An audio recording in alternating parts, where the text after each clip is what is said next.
Hey everyone, welcome back. We're working on the Mustang 310 again. Got the engine up on the bench, just about threw my back out doing it, but got it up there. Then that night I decided I was going to try and take the pulley off, and well, so far it hasn't started out so well. Hopefully this is just a regular old pulley. It should be. It's not like this is an uncommon sized engine or anything like that, so I just need to find a pulley that matches the belt size and then the shaft size of the engine. So not a huge deal. There's a local place in town that is pretty good with that kind of stuff, so not a huge deal. But anyways, we're going to start disassembling the engine. I just noticed that there's 4 bolts that hold the engine to the mounting plate that goes inside of the skid loader, and that one is, the nut is totally loose. I actually just took it off by my fingers. This one is loose, this one is tight, and that one is gone. So there wasn't a whole lot holding this motor in place either. So really it's a good thing we're going through this thing. I'm going to go through the rest of the machine with a pretty fine-tooth comb. I have not figured out yet how I got it, or what I have to do to get that wheel seal done.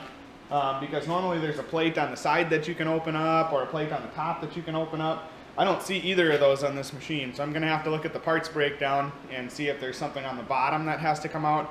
It doesn't look like it's going to be very fun, but I'll bring you guys along with that process, so if you ever have to do one on your own machines or a similar machine, you know what's going on. But I'm just going to start taking things off of the motor here. If anything exciting happens, I'll bring you guys along. And so it begins. Very first bolt I try to take off snapped off in the head. That's the joys of steel hardware in aluminum parts. They don't play nicely together.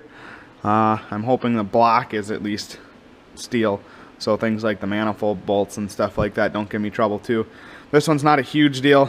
If I can't get that cover bolted back on there, I'd like to, but hopefully the rest of them don't snap off too. Well, as you can see here, we're 0 for 2 on the pulleys. I don't know how the heck I'm going to get this one off. I'm probably going to have to cut it, which I'm not all that excited about, but whatever. I guess if that's what I have to do, that's what I have to do. On the plus side, I did get the exhaust manifold and intake manifolds off without a problem. The exhaust ones were hard. It was tough, but my little impact, I just impacted at it for a little bit, and then they broke loose without breaking anything off. The bolt that broke on the head on this side also broke on this side. My theory is that that's right next to the exhaust port, with that aluminum heating up and then getting warmer, you know, than the ones by the intake port or elsewhere in the head.